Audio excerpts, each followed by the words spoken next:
Hello and welcome to the Archery Plus show live. I'm Karen Basher and joining me as ever, Chef Vandenberg. Chef, we're going into the fourth and final stage of the Hyundai Archery World Cup circuit, and it's the last chance saloon for a lot of big names here in the French capital. Yeah, there's a lot of, as you say, big names that still need to punch their ticket to the World Cup final, and this is the last opportunity for them to do so.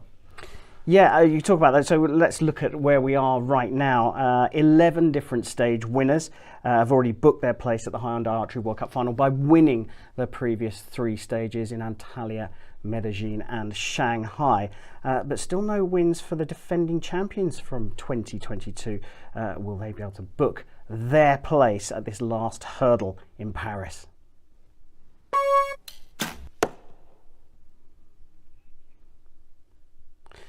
Well, Paris joined the Hyundai Archery World Cup circuit as a stage in 2021 in the lead up to the Paris 2024 Olympic Games next summer, just a little under a year away. But 10 years ago, this city hosted the finals in a very, very special location by the fountains of Trocadero. And I believe that the Eiffel Tower was in the backdrop of most of the shots.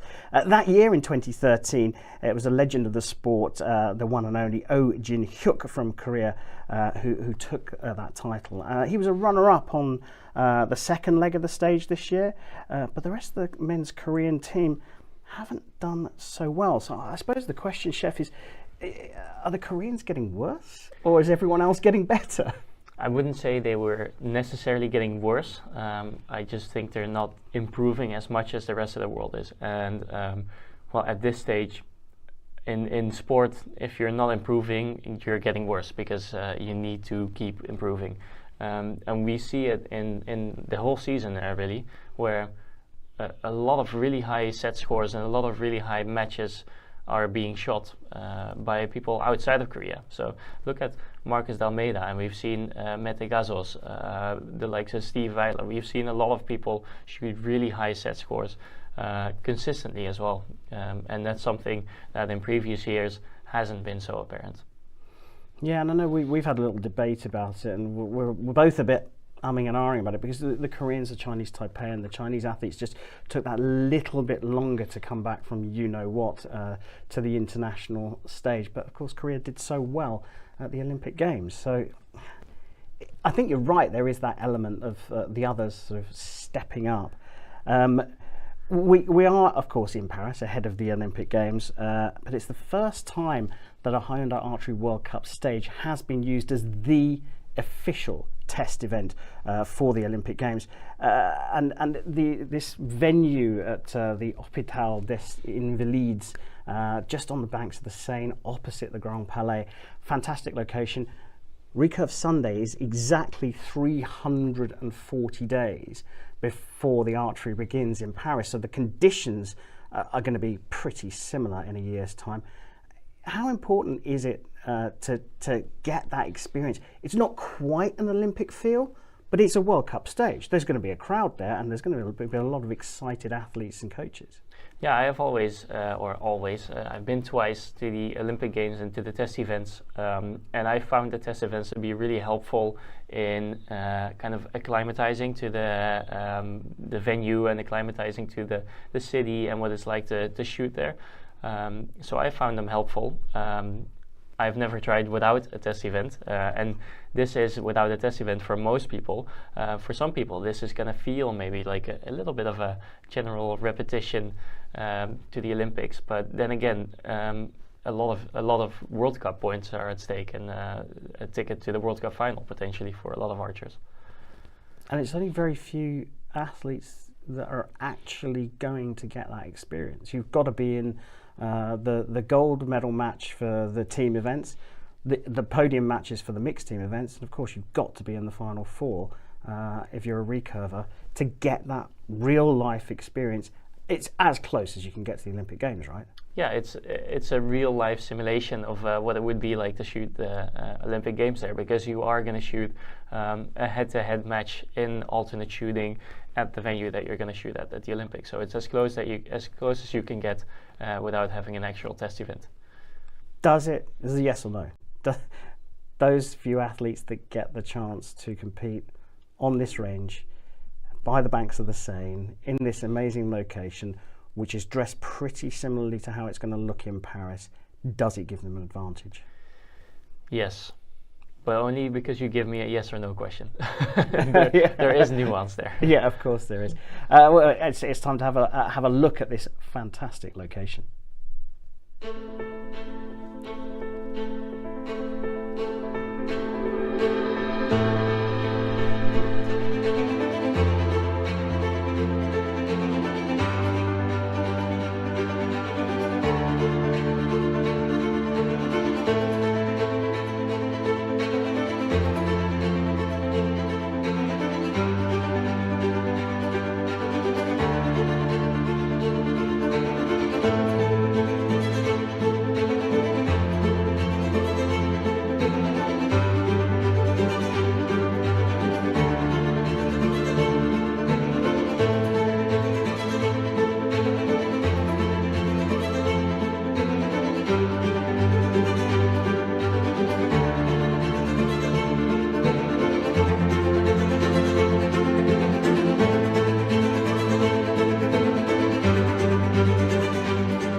This year, there was a surprise win right back at the beginning of the season when 16-year-old American teenage sensation Lico Ariola took gold and got her final spot by beating a local superstar in Medellin, Sara Lopez. She's not the only new kid on the block, despite being one of the youngest out there, because we had a surprise win at the World Championships in Berlin. The 17-year-old Aditi Swami from India, following up on her World Youth win by taking the World Senior title just 10 days ago or so. These new faces, and Swami in particular, can they carry this form into Paris and onwards to Hermosillo in the finals? Well, it sure seems like they have what it takes, not only by showing that they can win a World Cup, but also the manner in which they did so. World Cup in one instance, World Championships in the other. It wasn't a fluke. It didn't seem like a fluke. They were shooting really well throughout all the matches leading up to the gold medal match, including the gold medal match. Like, they were shooting as if they were shooting on the finals venue for years, and they were experienced veterans on the field. So it felt like if they can continue that, if they can kind of bring that form to the World Cup finals, they have a very good chance of doing so. Ice cold blood running through Lico Ariola's veins, wasn't it? I mean, she was absolutely solid, almost no emotion. Yeah, and well, during the shooting, you could say something similar about Aditi Swami. She was shooting. I compared her to Mike Slusser in his heydays, yes, where she was so relaxed and shooting so controlled. There was almost no movement in her shot, and we get a good look at it here. And shooting phenomenal groups for especially somebody only 17 years old, but also just in general, like such a small group at such a high stakes tournament. Yeah, and beating a teammate there, Jyoti Sureka Venom, in the semi-finals before going on. 17 years old, an absolutely steely determination. And she managed to keep a lid on things as well, didn't she, Swami, until the very end. Right now, you see the smile break out for the first time. Yeah, and of course, I mean, who wouldn't smile if they advance to the gold medal match of the World Championships? But yeah, like we said before, the way in which she did it and the way how she managed in the gold medal match to shoot a 149 with a 9.9, just incredible. Is it a changing of the guard? It might well be. Maybe not necessarily changing, but more addition to. Because I feel like Sara Lopez and Ella Gibson, if we're talking about the current guard, are still very much out there.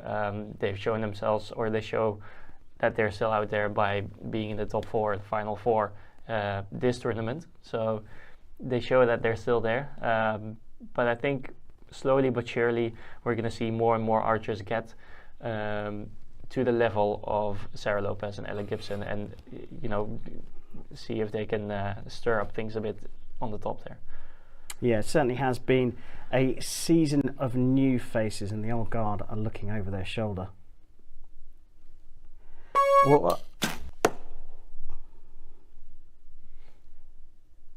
Well, talking about old guard, one of the fixtures really in international archery has come to an end. It's the end of an era for the USA's Braden Gellenthien on the international circuit. He's won the most medals individually and through the team events than any other archer on the circuit.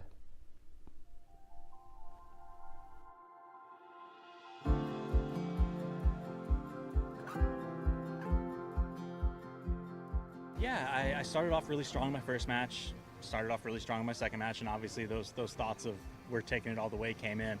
And I got up that third match against Pizarro, opened up 30-30, and then I had a rough end, shot a 28, and he shot a 30. And I was like, okay. He gave me one back there, and first shot was weak, second shot was weak, and then third shot I shot too strong and shot a 27, and you can't shoot 27s out in the 1/8 round against these guys. So I finished up with the 30. I took a moment to kind of look around and take it all in and give everything I had on that last shot. And I'm walking out of here with my head held high, and I'm not so much sad for the career ending. I'm just happy for what it was.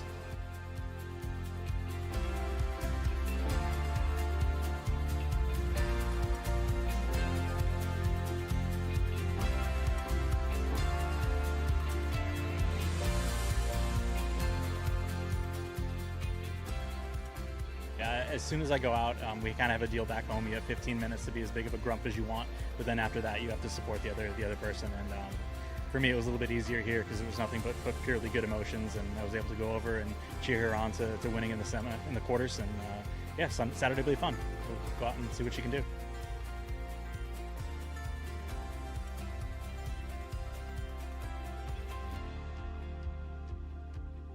World Cups are kind of a funny thing where you're proud of who you are as a person, but it's also a lot of national pride. So I want the Danish to be out there and supporting her, and she's got a big cheering section in the States too. Yep, sorry about that. It's windy. I know. I know, but it's harder on me than you. It's been fun. It's been fun. It's been a ride. We both made it. We can have some wine. Yes. Go celebrate being out there. What a career! Certainly one of the most successful archers, certainly in the modern history, and hands over the baton now to his wife, Tanya Gellenthien, who's shooting for Denmark, and she's made it through to the final four. So that's something to look forward to. But Chef Braden himself, I think the key thing for me is the longevity. They say how difficult it not only is it to get to the top, but to stay there. Yeah, well, I mean, it's difficult to put a value on how difficult it really is. Yeah. I mean, but I distinctly remember watching the World Cup in Copenhagen, the World Cup final maybe, where they were still shooting 70 meters, and Braden was, I think, the first person to shoot a perfect score of 120 because they still shot 12 arrows back then on 70 meters. And I think that also speaks for how long he's been at the top.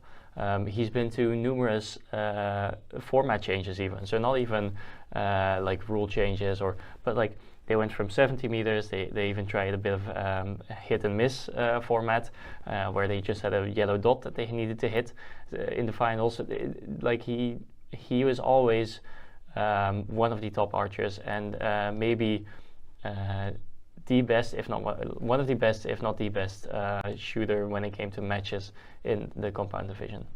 Yeah, he's going to be missed, that's for sure. Yeah, I think so as well.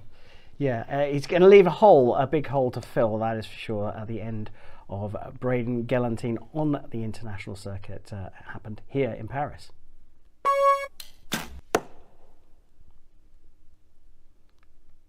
So it's time for the geek section of the Archery Plus show live, because Chef, it's time for your shot anatomy.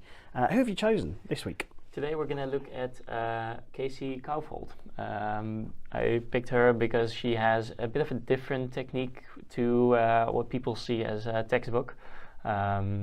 you can see in her technique there's a lot more muscle tension going on than what we typically see, especially looking at her neck and her position of her head. She kind of puts her head a bit forward in coming into anchor. She kind of forces her front shoulder to be low, forces her elbow to be out, rather than having it all in like very natural positions. She's kind of forcing herself in a certain position, and you can see it as well when the clicker goes. There's a really explosive shot in which, well, she typically fixes stuff, and this is one of those, tries to fix the arrow. What we see a lot of times from archers is that they just try to shoot the perfect shot and get as close to the middle as possible. And what I feel when I look at Casey's shooting is that she is trying to hit the middle in any way possible. So she will just try to hit the middle and not care about how it looks or how it feels. And I kind of relate to that because I've also had moments where I needed to fix a lot of, I wouldn't say mistakes, but different things in my technique. And it kind of speaks to me because you can feel that she has a certain connection to her bow and a certain connection with her release and her bow arm that I can kind of relate to. Yeah, well, I mean, we see it. Is she unique on the circuit with this sort of feel approach? There's obviously more people like this that are able to, fix their technique a bit. Look at Ryan Tajak, for example. He always, throws his bow around, and I wouldn't say me because I'm not on the circuit anymore, but I used to do that. But Brady can also do it. Brady has shots where he breaks low sometimes, and he'll like kind of throw up his bow a bit. So there's a couple examples there of people who know how to fix a non-perfect shot. Yeah, well, just on cue, we saw a little shot of Brady Ellison. Of course, Brady is Casey's mixed recurve teammate here in Paris, and we caught up with him a little earlier.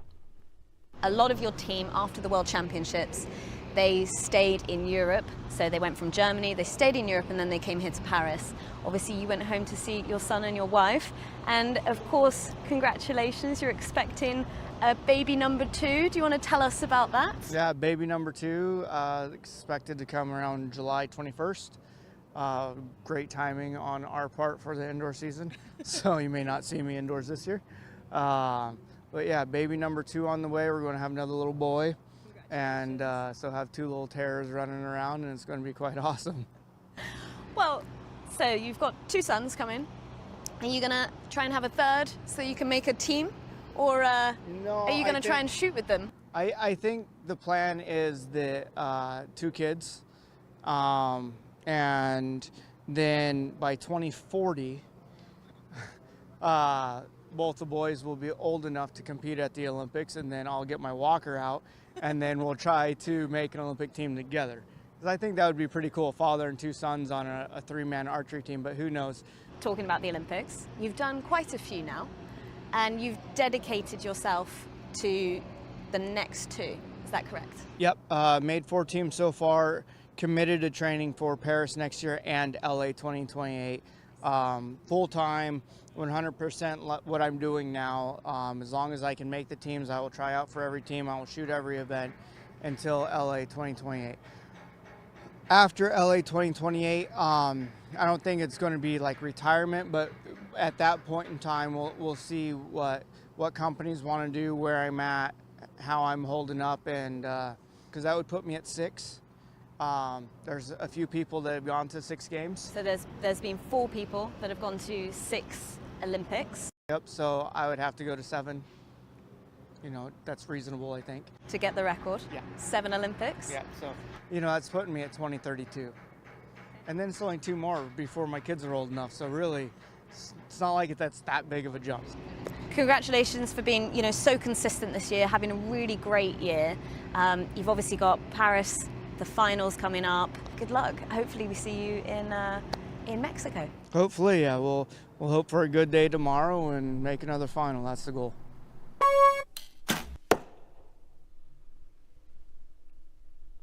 Great stuff there from Brady and Lucy, our intrepid reporter on the field of play.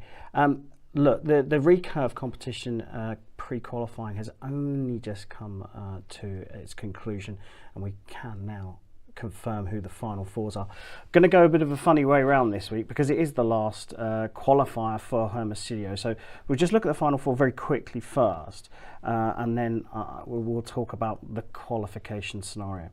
So forgive me for once, I'm going to start with the men because it's just a little bit easier than the women. The final four is Korea's Lee Woo-seok and Kim Woo-jin. Ooh, Korea back in the mix here in the final four, along with a favourite this season, world number one, Marcus D'Almeida from Brazil, and a man who just can't stop featuring in archery across for the last couple of decades, Mauro Nespoli of Italy. Now, you see, you have to excuse me here, Chef, because it's so fresh off the press, I have to switch devices here and go to my messaging app to look at the scenarios we've got. So the stage winners qualified directly for the finals, and so far we've got Dan Alaru of Moldova, Marcus D'Almeida from Brazil, and Mauro Nespoli, who've qualified by winning a stage. We know because of the outcome in Paris that qualified by points for sure is Lee Woo-seok of Korea, Brady Ellison of the USA, who we just heard from, and Dheeraj Bhamadevara of India. India having this amazing season and showing that they're serious contenders. What else can we say at this stage with the recurve men? Well, obviously, Marcus D'Almeida and Mauro Nespoli have already qualified by a stage win, and they are also in the final four. So they will not be fighting for another ticket. Yeah. The Koreans will, have to battle for the top spot here, and have to battle for that stage win to get to the World Cup final. So that will be an interesting situation. There is the Korean battle as well, because I'm looking at this very complicated if and when, if what and how. If Kim Woo-jin finishes fourth, he doesn't qualify, does he? So he has to get onto the podium. That's a sort of key point of all this. Yes, he really needs to shoot his socks off here. A good use of an English term then. Okay, well, let's switch to the women. And again, sorry, I'm going to have to flick between two devices here. We've got a final four of Heiligin of China, Lisa Barbalan of France shooting on home soil. That's going to be an interesting one when the finals come. Casey Calfold of the USA, who luckily we featured on this show, and Choi Mi-sun of Korea. The women's situation is just a little bit more complicated. So let's just look at what we've got in terms of who has qualified. Penny Healy and Lim Seon have won stages. Lim Seon has won two, so she effectively releases a ranking point stage. So those two have qualified by winning stages.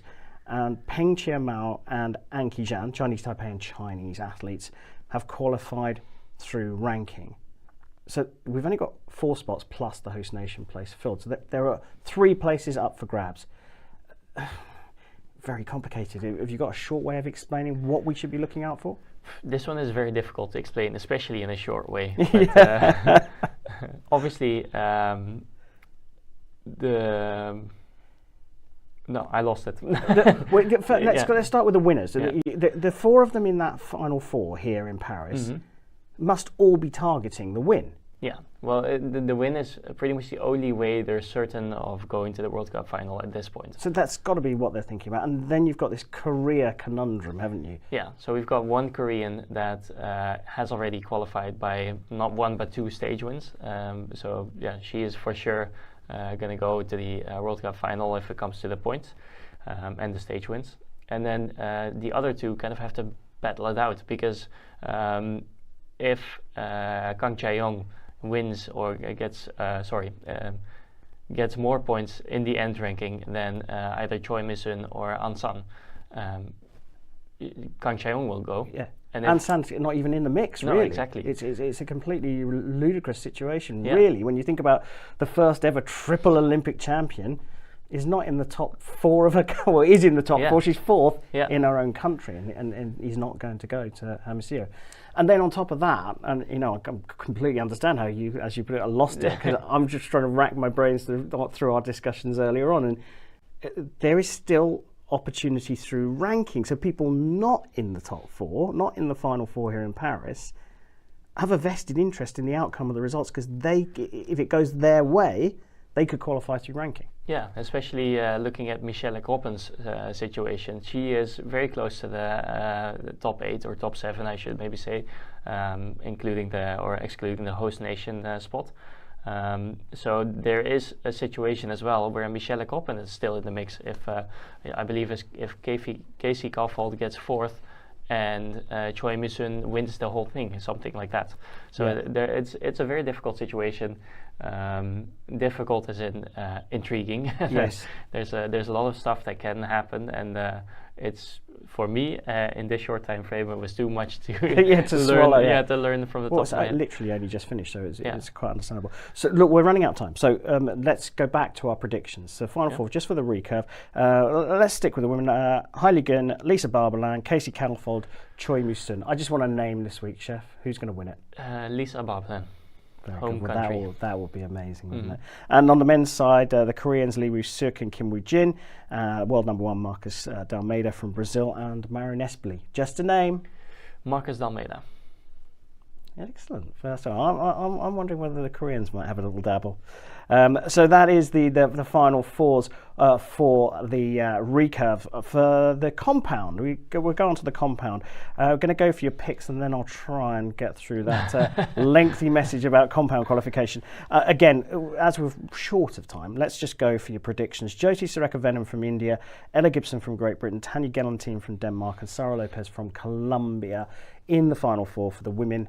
Just a name. Difficult, but Tanya Gellenthien. And that would be a nice finish, especially for Braden. And the compound men's final four, a name that I don't think I've seen at the business end of an archery competition. Stefan Heinz of Austria, Miguel Becerra from Mexico, Jean Pizarro from Puerto Rico, and Joseph Bosanski from Slovakia. I am going to hope Joseph Bosanski because of his character. Yeah, character and happiness when he won the Antalya World Cup stage. Yeah.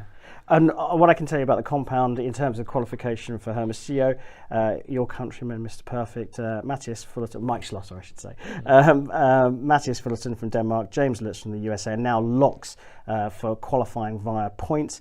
And if we look at the women's event, it's good news that Sara Lopez and Ella Gibson are also qualified through rankings, and that has now been confirmed.